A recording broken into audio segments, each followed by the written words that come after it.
So this is the beginnings of differentiation. Well, what's it all about? I'm not going to go through too much details, but some details.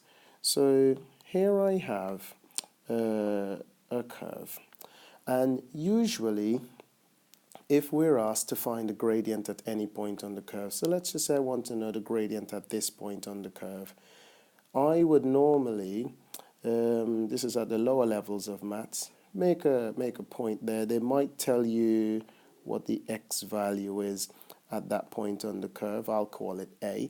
So they might say, find me the gradient at that point on the curve. And in my lower level of maths, what I would do is I would then draw myself a tangent at that point on the curve.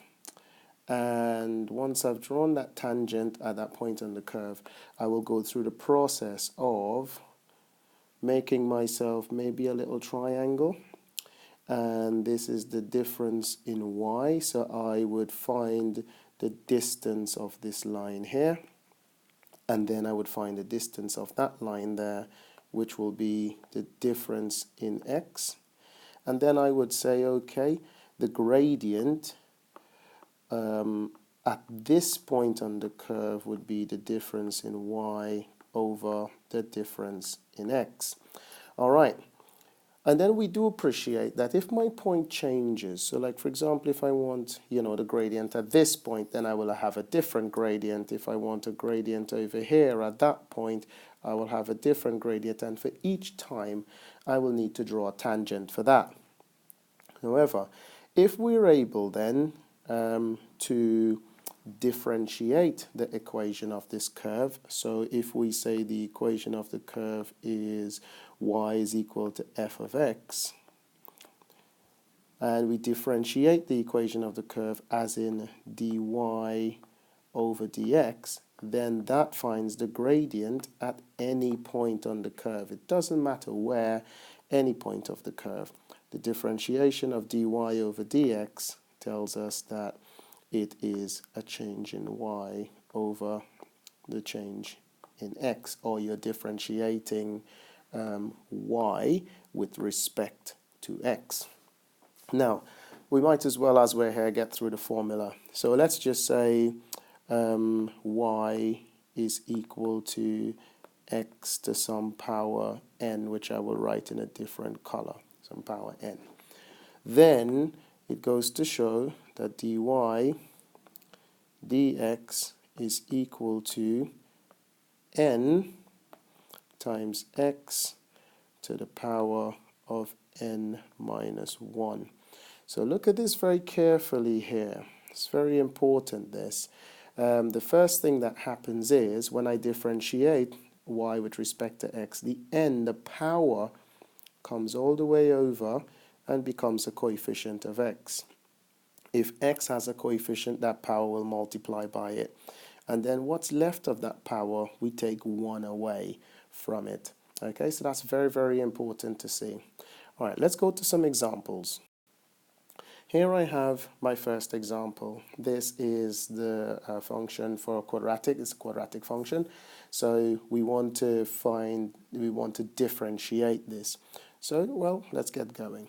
So we're going to say dy dx is equal to, remember what I said earlier, the power comes in front and multiplies there, so that becomes 2x, but then that 2, we have to take 1 away, so it's 2x to the power 1, but we don't really need to write the power 1, but just for this example, I will leave that power of 1 there. Anyway, let's carry on. So what we've done is differentiated this part only. Now we differentiate this part here.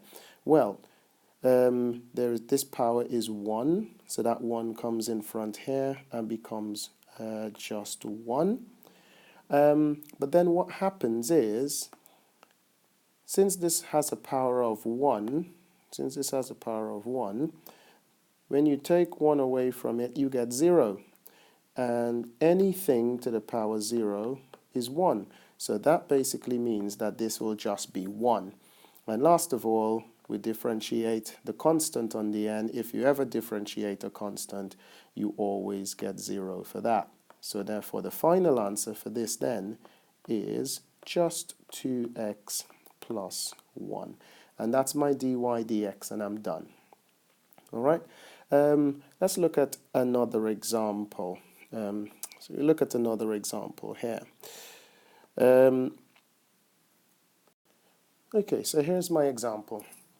If you want, feel free to pause the video here and have a go on your own.